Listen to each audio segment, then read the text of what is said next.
Welcome to Credit and Coffee. Today, I'm sharing the story of how a friend's ambitious dream nearly cost me my family's entire legacy. The cool morning air still holds the sharp, invigorating scent of damp earth, a primal aroma that always settles deep within my chest, mixing with the fainter, sweeter smell of clover and the distant, familiar hum of the old tractor, a sound that has been the unwavering, steadfast soundtrack of my entire life, of my father's life before me, and his father's life before that. A deep, comforting rumble that speaks not just of mechanical work, but of continuity, of generations of unyielding labor. Of an unbreakable connection to the soil, a melody woven inextricably into the very fabric of our family farm, our legacy stretching back through countless seasons. A modest patch of land that was never about chasing grand, ostentatious wealth, but about cultivating a steady, honest living, about adhering to the profound, ancient rhythm of the seasons, planting with hope, nurturing with care, and eventually finding the quiet, deep satisfaction of seeing what you sow grow, thrive, and ultimately nourish not just our bodies but our very souls, a heritage passed down not in gleaming gold or elaborate titles, but in the simple, profound lessons etched into calloused hands and the knowing, patient wisdom held in tired eyes, a heritage that had stoically sustained us through countless lean times and periods of unexpected abundance, always providing just enough, a foundation so deeply ingrained, so utterly reliable, that I had perhaps foolishly always taken it for granted until it felt as though the very ground beneath my feet was subtly but inexorably dissolving, turning into a shifting, treacherous landscape of dazzling digital promises and wildly speculative ventures, a world spun from algorithms and fleeting data points. I remember my father, a man whose hands were always stained with the earth he loved, whose face was a roadmap of seasons and sun, a man of few spoken words but profound, distilled wisdom, sitting on the creaking porch swing, the wood worn smooth by generations of use, the rhythmic sway a slow counterpoint to the chirping crickets, his gaze fixed on the western horizon as the setting sun began its daily ritual, painting the wide, open sky in increasingly vibrant hues of fiery orange, deep crimson, and soft lavender, a spectacle that always humbled and grounded him, and me, as he would quietly remark, his voice a low rumble like distant thunder, that the land in its immutable generosity always gives back what you put into it, a simple ancient truth, solid as the granite bedrock beneath our fields, a truth that somehow felt like a forgotten language, an arcane scripture, in the bewilderingly buzzing, hyperconnected world my friend had enthusiastically begun to inhabit. A world of ephemeral data streams and fleeting digital landscapes, and eventually, with an almost evangelical fervor, tried to pull me into, away from the tangible reality I knew, towards an uncertain digital frontier, a world that promised dizzying potential but also harbored an equally dizzying, often invisible, risk, a complex, abstract world I barely understood but was increasingly pressured with an almost magnetic force to embrace. My friend, a childhood companion whose booming laugh I knew as intimately as the quiet creaks of our old farmhouse, a bond forged in shared school desks and dusty summer fields, had always possessed a restless spirit, always dreaming bigger, faster, and flashier than the slow, deliberate pace of our small, agricultural town allowed, his mind a whirlwind of ideas that seemed to perpetually chafe against the quiet traditions that defined our lives. He had left for the city years ago, immediately after graduation, drawn by the irresistible siren call of bright lights and boundless opportunity, pursuing a career in what he confidently, almost reverently, called disruptive tech, a phrase that always felt a little alien on my tongue, like a foreign, unrooted seed in our carefully tended, fertile soil, and he would visit occasionally, a sporadic comet streaking across our calm sky, bringing with him the faint, expensive scent of artisanal coffee from the city's trendy cafes, a sharp contrast to the earthy aroma of our own brewed grounds, and a restless, almost frantic energy that contrasted sharply with the placid, enduring calm of our fields, a calm he'd often describe with a curious mix of affection and slight disdain, calling it quaint, even charming, but also with increasing frequency and a subtly dismissive wave of his hand, as stagnant as a glaringly missed opportunity. A sentiment he'd voice with a gentle, almost teasing condescension that, over time, began insidiously to chip away at my own quiet contentment, at the deep-seated pride I held for our simple, honest existence. He'd talk endlessly, his voice quickening with excitement, about the investments he was making, the cutting-edge startups he was backing, the incredible, seemingly effortless income streams he was building, painting vivid, irresistible pictures of a life of absolute ease, of spontaneous, exotic travel, of endless, unburdened possibilities, a stark, almost cruel contrast to the unending, arduous cycle of planting and harvesting that defined my days. The constant vigilance against unseen pests and unpredictable weather, the endless, repetitive repairs on aging, temperamental equipment, the gnawing, persistent anxiety of relentlessly rising fuel costs and volatile market fluctuations, the everyday, grinding struggles that, while keeping me profoundly grounded in reality, also, I had to admit in my quieter, more honest moments, sometimes left me utterly exhausted, body and spirit. One particularly difficult winter, a season marked by relentless, biting frosts and a disappointingly meager harvest, a time when the prices for our hard-won produce were barely covering the cost of production, when the chill seemed to penetrate deeper than just the skin, settling in the bones, a feeling of pervasive financial strain hung heavy in the air like the low, gray clouds. My friend came back, not for a fleeting visit this time, but with a full-fledged proposal. His eyes shining with an almost manic intensity, brimming with what he genuinely believed was salvation. He'd just launched a new venture, he declared, leaning forward conspiratorially across our scarred kitchen table, a truly revolutionary startup in the burgeoning cryptocurrency space, something he described with a torrent of unfamiliar jargon about decentralized finance and passive income streams that, he assured me, would make the traditional stock market look like a dusty, antiquated horse and buggy, an opportunity too exquisitely good to miss. An open invitation to step out of the never-ending grind of physical labor and into a future where money, like a loyal, tireless servant, worked diligently for you, not the other way around. He explained it all with a fervor that, despite my ingrained skepticism, was undeniably contagious, his hands moving expressively as he sketched intricate diagrams on stained napkins at that very kitchen table, talking about Bitcoin and blockchain with an almost spiritual reverence, his eyes alight with a breathtaking vision of a world utterly transformed, a world where the old, slow, predictable rules of traditional economics no longer applied, a new paradigm of wealth creation. I listened, my mind a tempest of skepticism battling against a burgeoning, almost forbidden intrigue, wrestling with the gritty practicality of what he described versus the undeniable, intoxicating beauty of his unshakable passion, the sheer magnetic force of his conviction. He wasn't just offering a chance to invest, he was, in that moment, offering a tangible way out, a glimmering path to secure our future, to finally escape the constant, soul-draining anxiety of inflation and relentlessly rising costs that seem to chip away at our meager savings year after year, the insidious creeping feeling of always being just one bad season, one major equipment breakdown, one unexpected medical bill away from true financial peril. A precipice of uncertainty that always lurked just beyond the horizon. The farm, though consistently productive through generations of dedicated labor, wasn't truly expanding, its growth capped by the limits of our resources and the ever-increasing competition. And the younger generation, I observed with a pang of quiet despair, seemed less and less inclined to carry on the arduous tradition, their eyes drawn to the lure of city lights and easier paths, a silent, gnawing fear that had been lingering, a persistent shadow in the back of my mind, the slow, imperceptible decline of a cherished family business felt not in a sudden, dramatic collapse, but in the gradual fading of interest, the increasing difficulty of finding reliable, skilled labor, the relentless, often unfair pressure from larger, impersonal corporate farms that could leverage economies of scale we could only dream of. My wife, ever pragmatic in her outlook, a woman whose quiet strength was the true bedrock of our family, had listened mostly in silence, her brow furrowed with a worry she tried to conceal, her gaze often drifting out the window towards the dormant, snow-covered fields, as if seeking answers from the silent earth itself. She knew the struggles intimately. She felt the sharp pinch of every bill, the heavy burden of our modest mortgage on the old farmhouse, the constant, delicate balancing act of our carefully constructed budget, a tightrope walk between necessity and desire. She saw the undeniable sparkle in my friend's eyes, the infectious enthusiasm, but she also, with her keen, intuitive perception, registered the faint tremor in his hands, the underlying intensity that bordered on a frantic desperation, a quality I, blinded by the dazzling promise of escape, hadn't quite registered amidst the initial wave of excitement.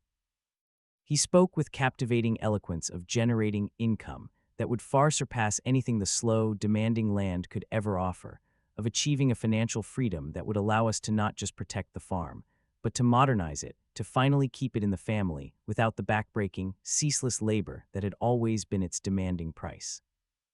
He talked about risk management, as if it were a simple, easily controlled formula, a readily mitigated equation, a stark, comforting contrast to the unpredictable, often brutal forces of nature that had always governed our lives, that dictated our very existence.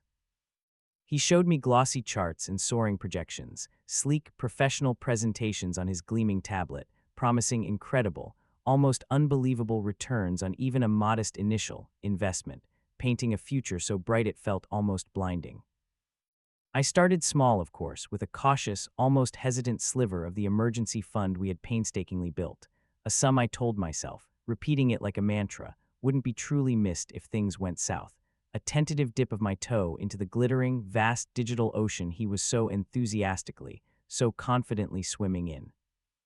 The initial returns were shockingly, exhilaratingly swift, a veritable trickle of passive income that arrived almost magically, appearing in our bank account with an almost ethereal quality, a tangible proof of concept that began, slowly but surely, to erode my ingrained, lifelong skepticism, loosening its tight grip. It felt in those first heady weeks like finding a hidden spring, an unexpected, boundless new source of nourishment for our thirsty land, a way to supplement our traditional income without sacrificing the farm itself, without adding a single extra hour of physical toil. My friend, ever the encourager, lavished me with praise, applauding my foresight, telling me with a triumphant gleam in his eye that I was finally understanding the future, finally breaking free from the archaic shackles of old, outdated ways, of limiting mindsets.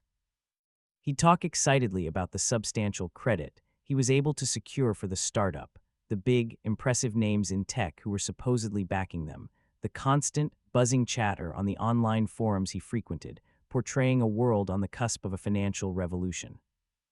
It was intoxicating, the seductive idea that money could simply make more money without the grit and sweat and toil, the constant, gnawing worry, the endless exposure to the capricious elements that defined our lives. My wife, though still harboring a deep, quiet wariness, a flicker of doubt in her eyes that I chose to ignore, saw the small but steady increases in our bank account, the undeniable relief it brought to our perpetually strained budget, the small, almost forgotten luxuries we could suddenly, guiltlessly afford, a new set of tires for her aging, reliable car that no longer felt like a gamble on every turn, a much-needed, long-postponed repair to the stubbornly leaky roof of the old barn. Simple. Everyday things that had felt utterly out of reach, unattainable, just months before, burdens weighing heavy on our minds now miraculously lifted. This initial, intoxicating success, however, was also precisely where the insidious seeds of the real problem were sown, not just a problem, but a quiet desperation of wanting more, of seeing a golden, easy way to escape the constant, relentless struggle of hoping to finally outrun the ever-present shadow of being house poor, a crushing condition that meant every hard-earned penny, every single moment of effort, went solely to keeping the roof over our heads and the farm operational. Leaving painfully little for anything else, a life lived constantly on the financial edge. My friend kept pushing, gently at first, almost imperceptibly, then with an increasing, insistent urgency that felt like a tightening vice, describing new investment, rounds, exclusive opportunities that, he emphasized, wouldn't last, a fleeting chance to truly secure our future, to catapult the farm into a new, glittering era of prosperity, to ensure its cherished legacy wasn't just a fading, nostalgic memory, but a thriving, modern, resilient entity, a beacon of agricultural innovation. He spoke with fervent conviction about the immense potential of a specific new cryptocurrency project, a real game changer, he claimed, something that would effortlessly dwarf even Bitcoin in its revolutionary impact, in its capacity to generate wealth. He needed capital, he said, significant, substantial capital, to really make it fly, to get us in on the ground floor before the opportunity vanished like mist in the morning sun. I started to make bigger, increasingly reckless commitments, rationalizing each one with an intricate web of self-deception, telling myself it was for the farm, for my family, a necessary, bold leap of faith to secure what I held most dear, what I truly cherished above all else. I took out a loan, a substantial one, using a small, non-essential parcel of land as collateral, a piece my grandfather had bought in a moment of optimistic expansion that had regrettably never quite lived up to its promise, reassuring myself repeatedly that it was a low-risk move, firmly backed by tangible physical assets, a strategic investment in a new, exciting type of income that would bring us prosperity far beyond the modest, hard-won returns of traditional farming. I told my wife it was a short-term loan for essential, long-overdue equipment upgrades, a white lie that felt like a heavy, cold stone on my tongue, the first true secret, a deliberate deception between us in our decades of shared life, a small but significant fissure in the bedrock of our once unshakable trust. The marital strain began subtly, almost imperceptibly at first, a quiet distancing, a growing, uncomfortable silence between us that wasn't peaceful or companionable but rather heavy, laden with unspoken anxieties, with questions unasked and answers withheld. I found myself checking my phone constantly, compulsively refreshing apps, watching the fluctuating, mesmerizing numbers of my investments, an almost obsessive habit that pulled me relentlessly away from the present, from the quiet, precious moments with my wife, from the immediate, tangible work that desperately needed doing on the farm, the real, physical demands of our life. The glittering, abstract world of digital finance, with its intoxicating promises of instant wealth, had begun to overshadow the solid, tangible world of rich soil and warm sun, the quiet, enduring satisfaction of a well-tended crop, of honest labor. The initial rush of passive income slowed to a reluctant trickle, then became increasingly erratic, unpredictable. My friend's calls, once frequent and ebullient, became less frequent, his updates less enthusiastic, replaced by increasingly elaborate explanations about market corrections, unforeseen technical challenges, a pressing need for more patience, more unwavering faith, a familiar script delivered with a strained smile I could almost hear through the phone line. He started talking about the broader stock market volatility, about how these things ebbed and flowed, how patience was key, but that the underlying technology, the grand vision, remained fundamentally sound, unshakable. I could hear the forced optimism in his voice, a desperate, hollow cheerfulness mirroring my own burgeoning, sickening dread, a fear that coiled itself tighter with each passing day. The deadlines for the promised returns came and went, missed by increasingly wide, unsettling margins. The startup, once a gleaming beacon of innovation, a promise of a bright new future, began to sound like a struggling, embattled entity, plagued by internal disputes and chronic funding shortages, its foundation crumbling. The talk of Bitcoin and cryptocurrencies shifted from a triumphant, visionary future to a cautious, almost apologetic defense, a scramble for justification. I started to feel the chilling, icy grip of being truly house poor, not just financially tight, not merely stretched thin, but actually trapped by my own reckless decisions, by the loan I had so foolishly taken, by the substantial money I had diverted from the farm's crucial operational budget, money meant for repairs and seeds and feed, now gone. The interest payments on the loan started to feel crushing, a relentless, suffocating drain on resources that were already stretched precariously thin, a constant hemorrhage of our limited funds. The farm equipment was falling further and further into disrepair, each breakdown a fresh wound, the barn roof still stubbornly leaked, a persistent, damp reminder of deferred maintenance, and the relentless anxiety of inflation made every trip to the supermarket, every scan of a price tag, feel like a personal, brutal financial assault, a daily battle against forces I couldn't control. I saw my wife's worried glances, the way she would subtly, almost imperceptibly, check the mail for the dreaded white envelopes of bills, the lines of worry etched deeper, more prominently around her usually bright, hopeful eyes. I knew with a sickening certainty that she suspected something, that the flimsy fabric of my lies was slowly but surely unraveling, tearing at the seams. But I simply couldn't, bring myself to confess the full, ugly extent of my folly, the devastating depth of the debt I had secretly accumulated, the potential catastrophic ruin I had so unwittingly and arrogantly invited into our quiet lives, into our shared home. One crisp, painfully clear morning, the call finally came, not from my friend, whose calls had ceased entirely weeks ago, but from a cold, impersonal lawyer representing the startup's creditors. The venture had collapsed, they stated, their voices devoid of any warmth or empathy, a complete and utter failure. The investments were all gone, liquidated entirely to cover a mountain of debts. Nothing, they emphasized, absolutely nothing left. The words were delivered with a cold, professional detachment, an almost clinical precision that offered no comfort, no flicker of hope, just a stark, brutal, unequivocal finality that echoed in the sudden, ringing silence of my kitchen. My friend, it turned out, had disappeared without a trace, his phone disconnected, his social media accounts meticulously scrubbed clean, his digital footprint erased as if he had never existed in that space.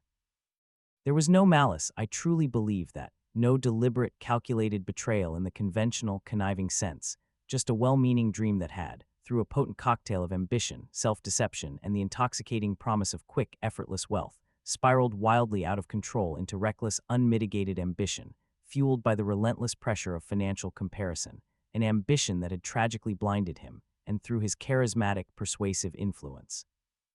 had completely blinded me too. But the crushing, undeniable outcome was precisely the same. I had lost everything I had so foolishly put in, and more, much, much more, the substantial loan now hanging like a cruel guillotine over the small parcel of land, threatening to take it, to irrevocably shrink the farm, to erase a tangible, irreplaceable piece of our family's long, hard-won history, a piece of our very soul. I remember standing in the milking shed that morning, the familiar, grounding scent of hay and manure, and warm cowhide doing absolutely nothing to tether me to reality, to pull me back from the swirling abyss of despair, feeling the cold, unforgiving metal of a pail against my trembling hand, its chill a stark contrast to the heat in my temples, my mind a churning, chaotic maelstrom of regret, of profound guilt, and of an overwhelming, suffocating sense of abject failure.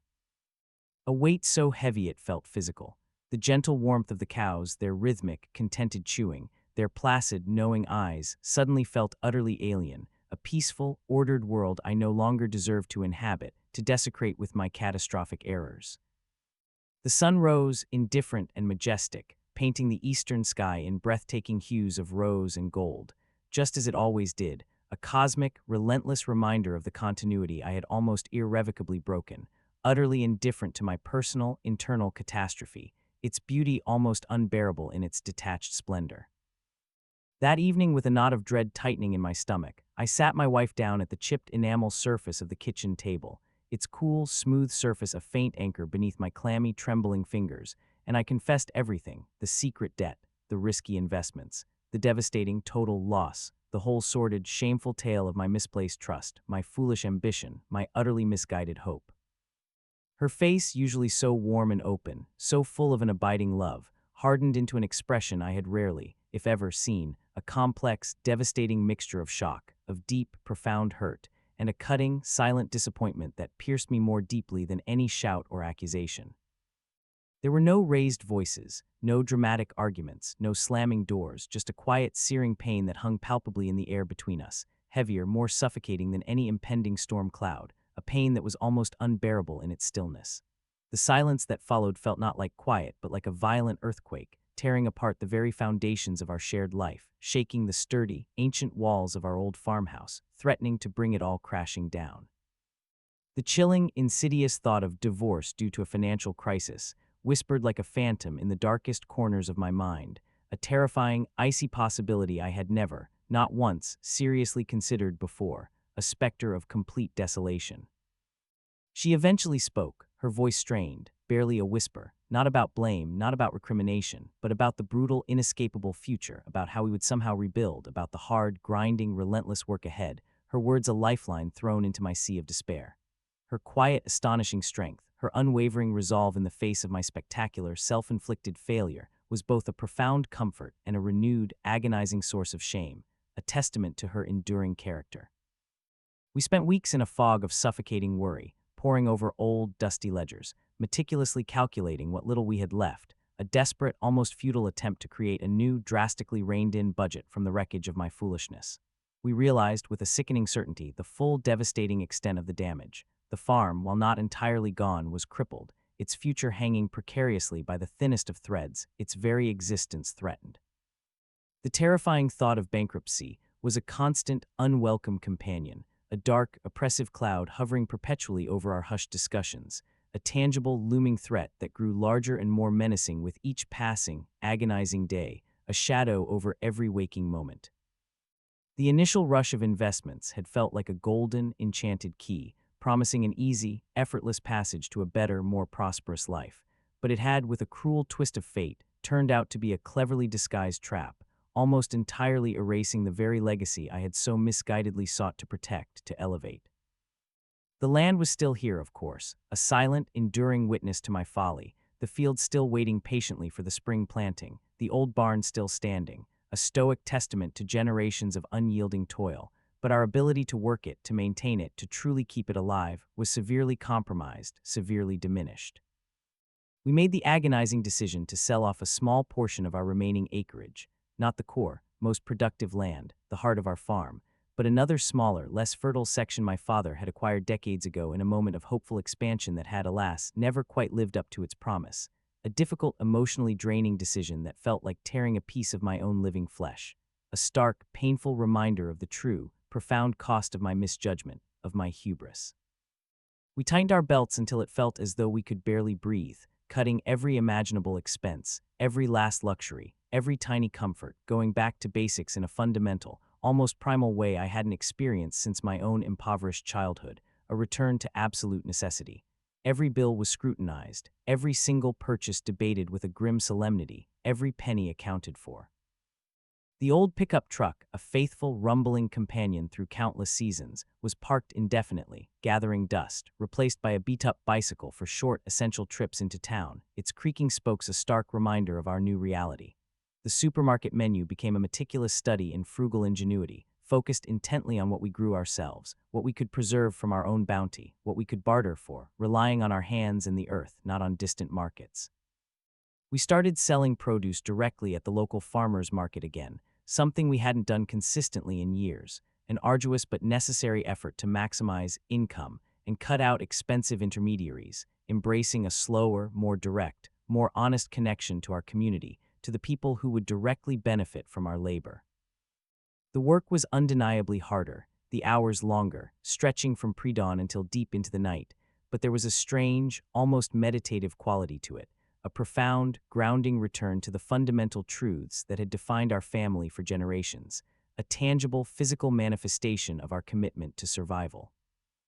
I found myself in those long, arduous days, rediscovering the quiet, deep satisfaction of physical labor, the reassuring feel of rich, dark soil in my hands, the steady, rhythmic cadence of planting, of weeding, of harvesting, the simple, undeniable beauty of growth. There was no glamour, no promise of sudden, dazzling wealth, just the honest, tangible, undeniable results of my own efforts, of my own sweat and toil, a true, earned income. My wife worked tirelessly alongside me, her initial, understandable resentment slowly fading, day by arduous day, replaced by a quiet, fierce determination, a shared sense of purpose that slowly, painstakingly, began to mend the deep rift that had formed between us, patching the emotional wounds with shared effort and unwavering resolve. We talked more truly talked, not about abstract finances or nagging worries, but about the small, precious joys of the day, the surprising progress of the young plants, the comical antics of the farm animals, the warmth of the sun on our faces after a long, satisfying day in the fields, the shared comfort of exhaustion. We learned to appreciate the simple things again, the rich, comforting aroma of fresh-baked bread filling the kitchen, a scent that spoke of home and sustenance, the soft purr of our old cat curled contentedly on the porch, a symphony of contentment, the shared, peaceful silence of a sunset, a silence that was now truly peaceful, not fraught with unspoken anxieties, not laden with hidden fears. The farm became smaller, more focused, more intimate. We stopped trying to grow everything, chasing every market trend, and instead specialized in a few core crops that truly thrived in our unique soil and climate, crops that demanded and received our full, undivided attention, our complete dedication. This wasn't the sprawling, prosperous enterprise my father had, in his own ambitious moments, envisioned, nor the modern, tech-enabled, digitally enhanced farm my friend had so eloquently promised, but it was profoundly and undeniably ours, scaled down, manageable, resilient, a living testament to our survival. It was in the truest sense a quiet way to save just enough, not to get extravagantly rich, not to accumulate vast wealth, but to survive, to sustain, to protect and preserve the core, the very heart of our precious family legacy. We paid off the loan eventually, inch by agonizing inch, penny by hard-won penny, the burden lifting slowly, imperceptibly, allowing us to breathe a little easier, to stand a little taller. The chilling fear of being house poor lingered, a phantom limb ache, a ghostly reminder of past folly, but it no longer paralyzed us, no longer controlled our every thought, our every action.